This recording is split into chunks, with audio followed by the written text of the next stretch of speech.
Friends, good afternoon and welcome to this special briefing from Osaka. As you are aware, Prime Minister arrived early today morning and he just had a meeting with the Japanese Prime Minister. The next 2 days are full of engagements. But today, to brief you all on Prime Minister's meeting with the Japanese Prime Minister, I have with me the Foreign Secretary of India, Shri Vijay Gokhale, who will take you through the meeting, and after that he will also take a few questions. So the floor is yours. Good afternoon. The Prime Minister arrived in Osaka earlier this morning, and his first meeting this afternoon was with the Prime Minister of Japan. As you know, Prime Minister Abe is hosting the G20 meeting. It was a very warm meeting. The two Prime Ministers are old friends, and they had a very constructive and very detailed discussion on the bilateral relationship. Prime Minister Abe initially began with the expectations from the G20 meeting. He spoke about the importance of focusing on the global economy. He referred specifically to Prime Minister's initiative at earlier G20 meetings on the issue of fugitive economic offenders, and he said that the G20 should deal with this problem as part of its anti-corruption measures. The Prime Minister of Japan also referred to the need to find appropriate situations for global trade and data flows, and he felt that the G20 should come up with a very constructive message on the issue of climate change. So these were areas that the Prime Minister of Japan hoped that he would get the understanding and support of the G20 members, including that of India. The Prime Minister of Japan also referred to his forthcoming visit to India for the annual bilateral summit. Prime Minister, of course, reiterated that invitation, and he emphasized the importance of preparing for this summit properly, including through the various ministerial meetings, through the various exchanges in infrastructure, in defense, in outer space, in the digital economy, and in startups. And obviously there was a brief discussion, time was short, but there was a brief discussion on the Mumbai-Ahmedabad high-speed railway, as well as on the convention center being built in Varanasi. And there was a brief review that the two leaders held of progress in this regard and how we could ensure that we were able to deliver both these projects on time. The Prime Minister then also mentioned that he was looking forward to seeing Prime Minister Abe again at the Eastern Economic Forum in Vladivostok in early September, where, as you know, Prime Minister will be the chief guest at the invitation of President Putin, and that the two leaders would remain in contact both on bilateral issues and on other issues. And in the context of the digital issues, the Prime Minister felt that a greater discussion between the two sides is necessary, since this is one of the big challenges and opportunities in the coming few years of the future. Prime Minister specifically appreciated the work that Japan is doing in infrastructure projects in the northeast of India. As you know, when the last summit took place, we set up what is called the Act East Forum between India and Japan. And this has had 3 meetings, and a number of projects, bridges, forestry projects, road building projects and so on are already underway. And this was appreciated by Prime Minister. Prime Minister also said that in our neighborhood, we could look at doing projects jointly. And one of the important flagship projects that we are looking at is doing a cancer hospital jointly in Kenya.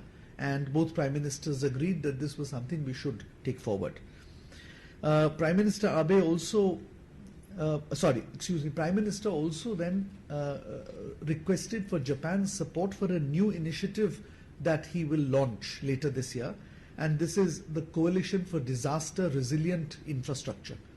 He explained very briefly what this initiative was, and then he suggested that Japan's support, because of its experience in handling disasters, its capacity, building abilities, its financial ability, because Japan has a range of experiences in management of disasters and in post-disaster rehabilitation and reconstruction, that Japan's support would be important for this important new initiative that Prime Minister and India are preparing to launch. So he sought Japan's assistance and support in this regard.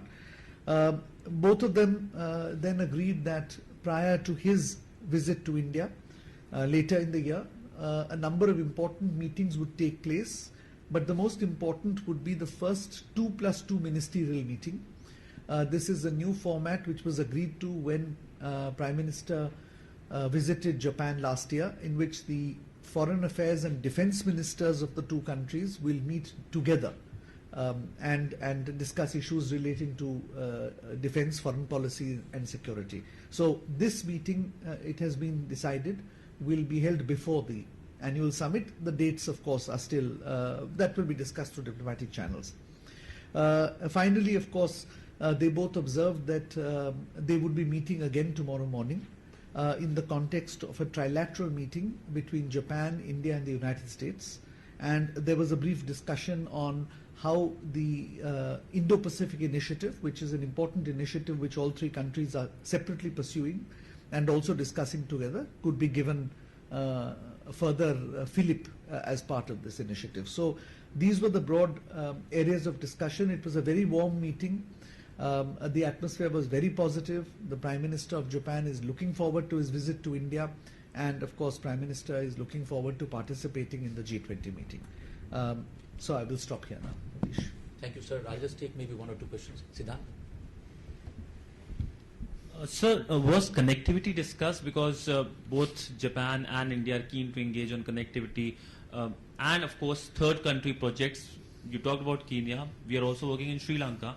So can you just give us the nitty-gritties or what happened actually? Yeah. So because of time constraints, obviously detailed discussions could not take place, but on a number of at a number of points the connectivity issue was touched upon. The first, of course, is, as I explained, is the Act East Forum, which is trying to connect the northeastern part of India to Bangladesh and Myanmar as well. The second was, as I mentioned, both leaders felt that we should jointly do projects in third countries in the neighborhood. Countries were not identified, but you have correctly mentioned that one of them is Sri Lanka. And we would certainly like to see if we can do some work with them in countries like Bangladesh and Myanmar. Those are still under discussion, and obviously there was no specific discussion at this meeting. Lastly, of course, the issue of the Indo-Pacific is the issue of connectivity. It is a seamless connectivity of the two major oceans, which collectively taken together is where the global economic center is moved. So in all these areas, I think a direction was set. It is now up to the officials of the two countries to bring that together. Yes, please. Sir, ये प्रधानमंत्री का एक जो new initiative की बात है, disaster resilient infrastructure, तो ये किस तरह का, क्या ये भारत के लिए या सबके लिए बात हो रही है, और किस तरह का सपोर्ट जापान से मांगा गया? This is a new initiative that India is looking at launching. It is essentially a loose virtual coalition of countries which have capacity in handling post-disaster infrastructure development. That capacity could be financial, it could be human resources, it could be experience, or it could be all of them together. Essentially, the thinking behind this is that every time a major disaster occurs, immediate relief and rehabilitation is given, and thereafter small countries, vulnerable countries and developing countries are left to fend for themselves, where it means rebuilding the infrastructure.